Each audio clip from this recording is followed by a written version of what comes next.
Hey there, just make a quick little video about how to change the battery on the Inficon D-TEK leak detector. Great little leak detector. I was trying to change the battery on it and couldn't find anything that explained it, so figured that maybe somebody else would be interested in seeing that too.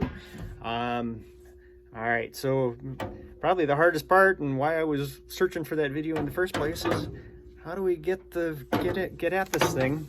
There's a couple little indents on the back side of that, and if you push those in on both sides, this pulls straight out, and that's how you get at the battery.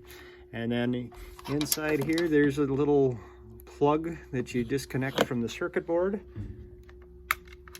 and then this whole battery comes out of that. And I ordered a replacement off Amazon. I didn't go with the OEM one, about $15, $16, $17, something like that. And stick that back in there and plug the plug in the right direction. Tabs going up.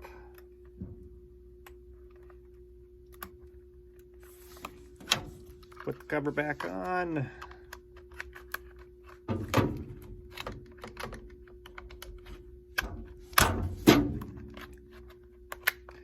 Yep, battery cover's the hardest part of it. Anyway, hope that helps. Good luck. Thanks.